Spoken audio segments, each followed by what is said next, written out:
রমজান মাস কোনো স্মার্টফোন ব্যবহার করবেন না, নেট কানেকশনের সাথে সংযুক্ত থাকবেন না। যাদের নেটেই কাজ, নির্দিষ্ট সময় কাজের সময় করবেন, এরপরে টোটালি বন্ধ করে দিবেন। বাসার রাউটার বন্ধ করে দিবেন, নির্দিষ্ট সময় চালিয়ে বাকি সময় বন্ধ করে রাখবেন।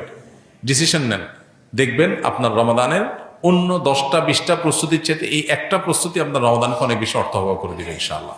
দ্বিতীয়ত, রমাদান মাসে আনহেলদি, অস্বাস্থ্যকর এবং আমাদের জন্য ক্ষতিকর এবং অপ্রয়োজনীয় অতিরিক্ত খাবার গ্রহণ করা থেকে রমজানে বিরত থাকে। দুইটা জিনিস, এই দুইটা জিনিস যদি সঠিকভাবে করেন, আমার বিশ্বাস আপনার রমাদানকে আপনি অনেক সুন্দরভাবে কাটাতে পারবেন। এবাদত বন্দেগীতে আপনি স্বাদ পাবেন, তৃপ্তি পাবেন, স্পিরিচুয়াল যে আধ্যাত্মিক যে একটা প্রেরণা শক্তি, এটা পাবেন। এই যে চোখের জেনা হয় সোশ্যাল মিডিয়াতে, এই যে আপনার ডোপামিন সোশ্যাল মিডিয়াতে একটার পর একটা আনন্দ, বেদনা, হাসি, খুশি, বেদনা, বিভিন্ন ইস্যুগুলো আমাদের মনোযোগকে বিভিন্নভাবে বিক্ষিপ্ত করে ফেলে। এরপর ইবাদতে মনোযোগ হয় না, না তারাবিতে মজা পাই, না রোজাতে, না তাহাজ্জুদে, না দোয়াতে, না তেলাওয়াতে কোনো মজা পাই।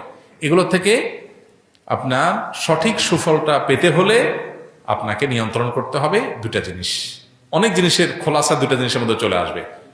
অতিরিক্ত খাদ্য গ্রহণ, অস্বাস্থ্যকর খাদ্য গ্রহণ না করে পরিমিত ভালো খাবার গ্রহণ করেন, স্বাস্থ্য ভালো থাকবে, ভেতর থেকে শক্তি পাবেন। আর খাবার যখন এলোমেলো হবে, ওইটা মানুষের আধ্যাত্মিক শক্তিকেও ধ্বংস করে দিবে। এবং তার সাথে মোবাইল ফোনের নিয়ন্ত্রণ, এই দুইটা জিনিস ডিসিশন নেন এবং আপনি লিখে রাখেন, ইনশাআল্লাহ হবে ইজনিল্লাহ আপনার জীবনের শ্রেষ্ঠ রমজান আপনি কাটাতে পারবেন এই দুইটা প্ল্যান করার মাধ্যমে। আল্লাহ আমাদেরকে তৌফিক দান করুন, হিম্মত লাগে এটার জন্য, সৎসাহস লাগে।